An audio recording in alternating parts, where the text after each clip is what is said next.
South Africa is boosting its efforts to bust piracy off the African coastline.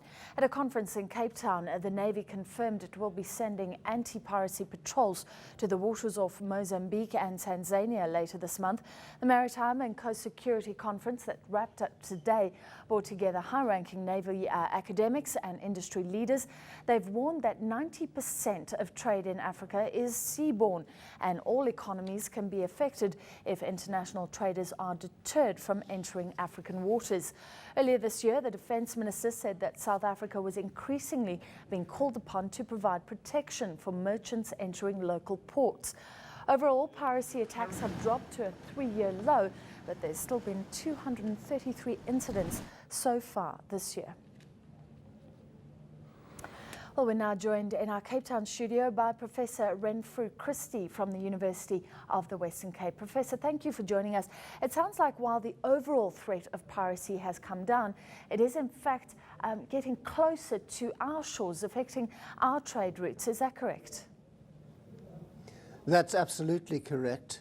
And there are good reasons why. Firstly, one must keep the international effort off the Somali coast going and keep the effort coming down to the south. And there's 3 things happening to Africa. It's doubling its population in 40 years, which will put an enormous amount of pressure on all of African structures.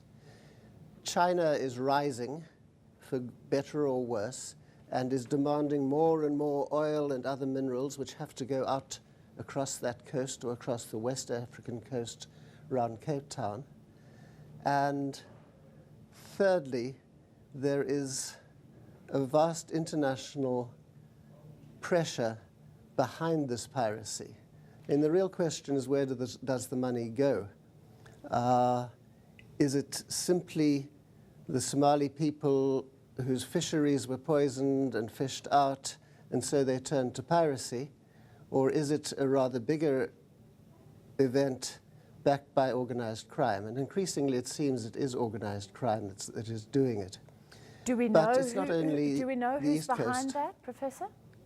No, it's all very mysterious.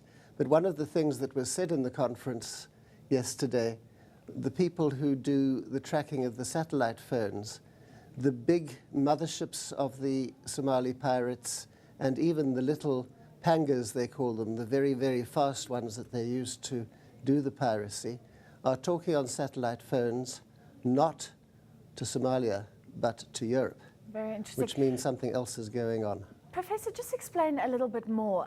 Is this affecting direct trade routes, for instance, between China and South Africa? The minister was saying earlier this year that some foreign traders are asking for armed escorts from South Africa.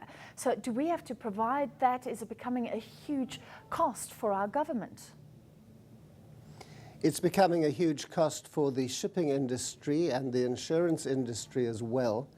And insofar as navies can't provide the protection, then what the shipping industry is doing is employing private armed people on the ships. And that's very difficult because there are all sorts of laws about when you can shoot somebody and what weapons you use. And it increases and until now, most ships have not been armed. It increases the cost of trade. Yes, and that pushes up the cost of trade, pushes up the cost of shipping. There is $1 trillion in shipping around Africa every year. It's huge. But on the other side, the African states, something like 45 African states, are now seriously exploring for oil and gas and finding it. Africa is the new source of oil for the world. So there's a lovely set of discoveries: Eritrea, Ethiopia, Uganda, Kenya, Tanzania, and Mozambique.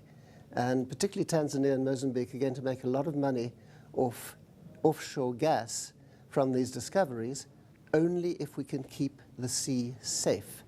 You remember the Japanese nuclear disaster with the tsunami? Japan now wants lots and lots of natural gas, liquid natural gas, which of course goes bang if you apply fire to it.